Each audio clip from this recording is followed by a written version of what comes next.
What do we have here? Trump declares drug cartels in the Caribbean unlawful combatants and says U.S. is now on international armed conflict.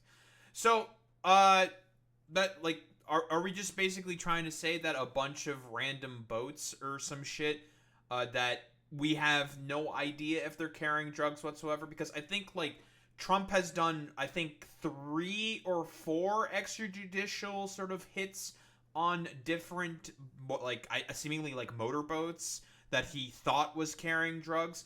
Again, I'm going to say this again. What he's doing is obviously against international law. You can't just bomb random boats in international waters. You're not allowed to do that and do extrajudicial killings of people on those boats if you think that there's going to be drugs on there, despite the fact that there is literally zero evidence to suggest that there was any drugs on any of those boats.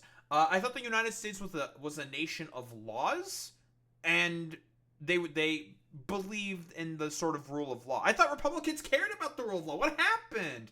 One of them was likely a fishing boat. I believe that was the first one, Alex. The one with the 11 different Venezuelans on it, that they thought was the first initial drug boat or some shit that they just bombed randomly and released footage of.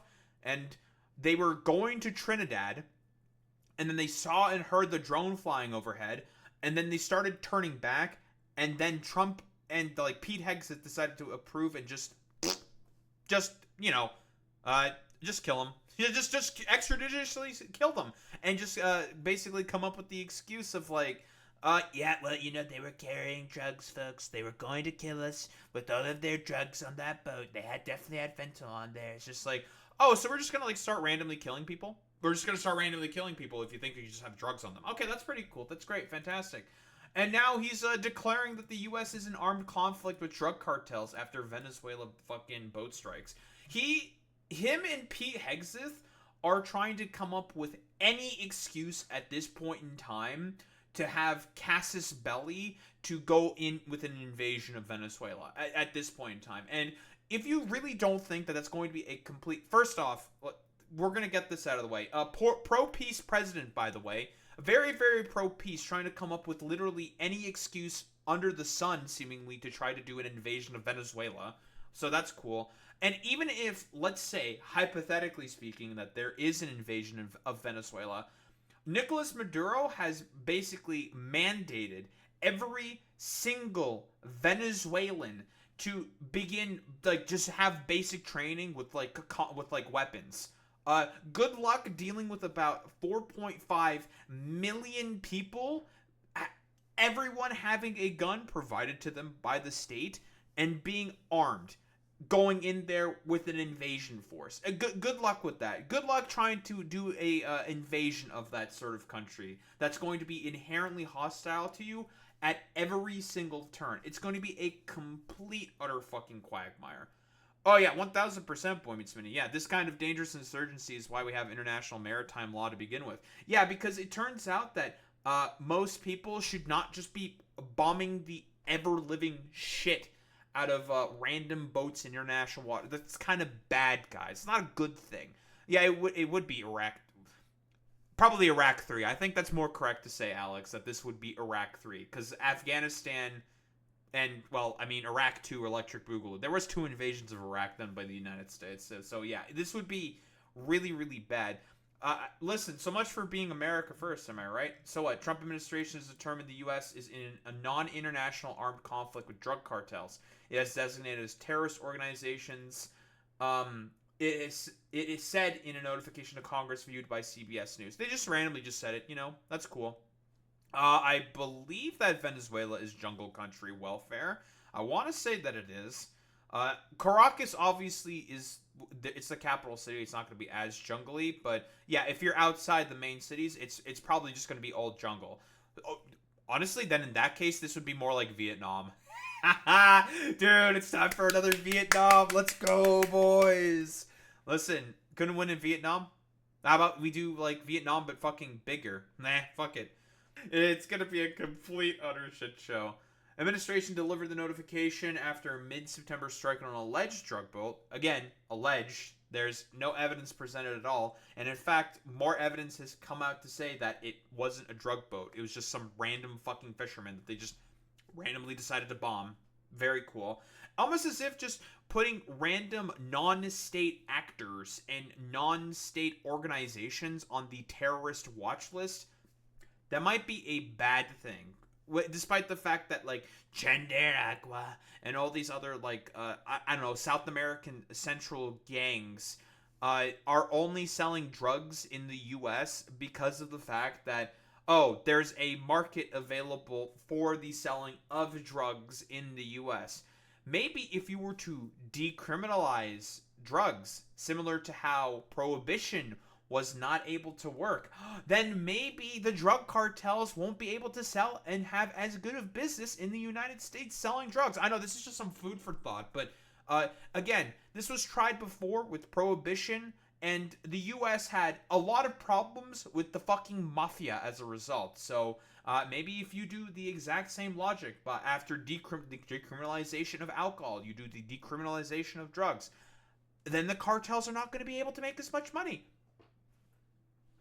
Shocker, I know, it's crazy. Notice calls the 3 individuals killed by the September 15th strike unlawful combatants, which is the same term President George W. Bush's administration used to describe Al-Qaeda and other terrorist networks after the terrorist attacks on the U.S. in September 11th, 2001. Congress authorized the use of military force against terrorist organizations responsible. See, here's the thing. Basically, that, like, gang members who are distributing drugs are not exactly the same as, like, the terrorists who orchestrated the attack on 9/11. It's really, really fucking stupid. Oh, I'm not saying legalize fentanyl welfare. I'm saying to decriminalize the use of drugs. The reason why there is a market, generally speaking, and that, like, a more sort of, like, quote-unquote black market for drugs, and why people want to buy drugs, is because there currently isn't any legal avenue or safe avenue in order to be able to engage with those particular activities, right? You're going to have drug addicts whether you like it or not. So if there isn't safe ways to be able to deal with those particular issues, then what's going to happen? People are more likely to engage in criminal activity in order to be able to acquire their sort of fix for shit like that. Not that I'm saying fentanyl is good. Obviously, fentanyl is pretty bad. But without proper regulation that doesn't exist to handle stuff like fentanyl, then it's going to basically be allowed to run rampant, and people are just going to be able to buy that shit off of the streets and be able to shoot it up, right? So, well, yeah, but if you make it legal here, that doesn't make it safe there. Well, I mean, again, the thing is that I'm not advocating for fentanyl to be made legal. I'm advocating for drugs to be broadly decriminalized. Again, like, you live in BC, right? There are drugs, a lot of drugs have been decriminalized within there, and people are going to be going into safe injection sites if they're addicts in order to be, well, able to handle with that. No, I'm saying drugs-wise. Yes, they have. Yeah, and that program, before it got defunded, was relatively successful in bringing down the amount of drug addicts that existed within BC. It was a successful program, right? And I mean, it's the same thing with, like, alcoholics, self-medicating, mental health. Like, if you basically have healthcare in order to be able to take care of this problem, the usage of drugs is going to go down significantly. Like, it's going to go down significantly, right? Like, the solution to the problem is with the fact that the healthcare within the United States is really, really bad. And just like you said, Boy Meets Minnie, yeah, Fent's main use is for strong painkillers. It has legal approved uses. The problem is it's super addictive and has a growing black market. If to deal with the black market, you need to decriminalize its usage and properly regulate it. If you just criminalize and punish people and just basically have them try to quit cold turkey, they're going to die. You need to be able to have doctors be able to properly deal with the fact that there are addicts to help them wean off of the drugs in order for them to get better, right? It's the same case with heroin. It's the same case with any other addictive drug. Same case with most painkillers. People seemingly have forgotten about oxycodone, right? And codeine or something, oxycodone, oxy in general, right? If you just quit that shit cold turkey, you're going to die. Fentanyl is just basically, making it worse, right? So if you just have people to be able to basically just make it, basically just be able to make it such that criminalization is not the main solution to it, but healthcare is the main solution to it, then generally speaking, in a lot of countries like Portugal, that has proven to be a very, very effective mechanism at dealing with that particular issue. In my opinion, making drugs legal has destroyed my town. It depends on, of course, how the sort of, for example, how the sort of thing gets implemented. Again, I'm not 100% sure what's going on in your town welfare. Like, there could be a lot of complicated reasonings for as to why they destroyed your town. Like, it could be because of a lot of these safe injection sites might not have been working because they haven't been getting the funding that they needed, but also because a lot of jobs got shipped out overseas might have also helped to also destroy your town, and they become, like, well, dilapidated. Yes, it has helped, like, Vancouver deal with a lot of, like, drug problems. Like, drug addiction deaths and overdoses have gone down significantly in Vancouver, for example, when BC started to adopt this policy. And then, well, it got lobbied against, and it started to lose funding, and as a result, the program became less effective, as an example. But yeah, Congress has not authorized the use of the military in order to target drug cartels. First reported notification to Congress. A White House official said the information was part of a report to Congress required by the National Defense Authorization Act after the U.S. military conducts an attack. The specific notification concerned the strike on September 15th against an alleged cartel boat. The report does not convey new information, the official said. The Trump administration has designated several drug cartels and gangs as terrorist organizations, including Venezuela's Chandaragua and Mexico's Sinaloa cartel and El Salvador's MS-13 in the notification to Congress after the September 15th strike. Keep in mind, this is also happening during a government shutdown, that he's just randomly declaring war on all of these drug cartels. So Congress is not going to be, well, also just more effective, for example, to being able to push back against this, like, blatant sort of, like, I don't know, attempted war declaration. Because, again, we all know why Trump is trying to do this. He's trying to come up with literally any excuse possible to orchestrate an invasion of Venezuela. We know that there's a bunch of Navy ships that are currently parked right around the Venezuelan borders, right around the waters, and there's been troops being deployed within Puerto Rico, seemingly to be prepared for an invasion of Venezuela, which is crazy, crazy, crazy. Like, as far as I'm concerned, like, so much for the pro-peace president. Like, let's be honest here. This is not what pro-peace advocates are going to try to do. Like, just bombing the ever-living crap out of random boats that you have no idea are carrying drugs or not might actually be kind of a bad thing. And randomly designating these guys as just terrorist organizations might be kind of a bad thing. And is not going to lead to conducive outcomes to be able to stop the flow of drugs that are coming into the United States of America. And again, I say this, like, I don't know, not surreptitiously. First off, I thought that there were no more illegal migrants or any migrants coming in through the southern border. Because keep in mind, where do a lot of the drugs generally came in, for example, from Central and South America? They came in, generally speaking, through legal ports of entry. Like, for the vast majority of them. So, the fact that Trump is just doing random bombings of supposed drug runners is a little fucking weird to me. Like, it's just like, why are you doing this? I thought there was no more immigrants coming in through the southern border, which is where most of the drugs came through to begin with.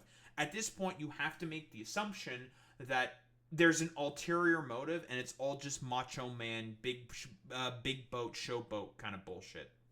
So again, the thing is, with what Trump is basically trying to do here, is he's more or less trying to come up with any excuse at this point in order to have war with Venezuela. I think that's, like, really the only conclusion that you're trying to come down to. And he's willing to go ahead with just randomly bombing boats who he has no idea if they are even carrying any drugs, and is just completely trying to bomb the fuck out of them for like no reason, because he wants to come up with an excuse to go after Nicolas Maduro for some reason. And honestly, he's probably trying to do that in order to just distract people from the Epstein files. Let's be quite honest here. He wants to do everything possible to distract people from that. So, it's really, really stupid. Yeah, exactly, Alex. Yeah, they are trying to bait Venezuela, but because Trump is a fucking loser. And he knows that if he were to try to actually go with an invasion of Venezuela, his approval rating, which is already plummeting, would just crater. It'd be gone. He'd be done. Like, the one thing that he's trying to claim that he is a peacemaker with the supposed now 8 wars that he's ended. No evidence to suggest that he ended 8 wars at all. Even the one that he supposedly thought he ended with this ceasefire deal in Rwanda and Congo, they started fighting again with the, M23 rebels and the Rwandan military. So it's just one of those things where it's just like, I don't know, like, it's so fucking stupid and idiotic. And if you really want to deal with this issue, to not have the cartels to be able to make as much money and to be as much of a threat in bringing in drugs into the United States, then what you do is you fund healthcare and you decriminalize a lot of sort of like the mandatory sort of sentencing minimums for people possessing drugs and stuff like that. And you create safe injection sites for people who are addicts so that they can wean off of the drugs and be able to be healthy, participating members in society. But fuck that, who cares? Trump would rather have war with Venezuela instead and just randomly bomb boats within international waters.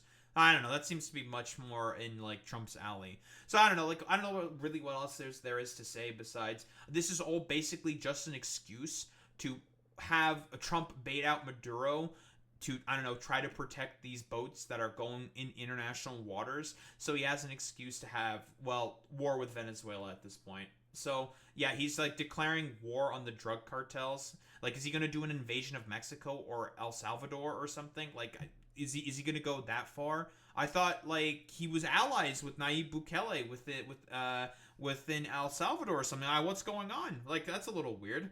I don't know. It's all an excuse because Trump himself has also, for example, talked about how he wants to do an invasion of Mexico. Like, he's talked about that on the campaign trail. So, I guess, like, Mexico is now too difficult, and he thinks that Venezuela is going to be much easier.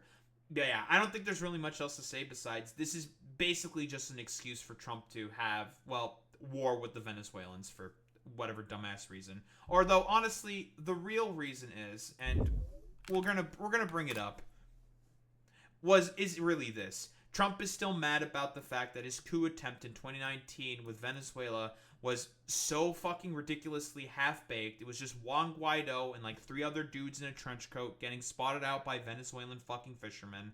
So much so that Trump got pissed about it, slapped hard sanctions on the Venezuelan economy, causing the economy within Venezuela to go into hyperinflation, causing a migration wave of Venezuelans leaving to go to the United States of America in order to try to find a better life for themselves. So again, it's very often when it comes to a lot of Trump's policies, he doesn't know what he's doing, and he, broadly speaking, does not really think far ahead when he does anything.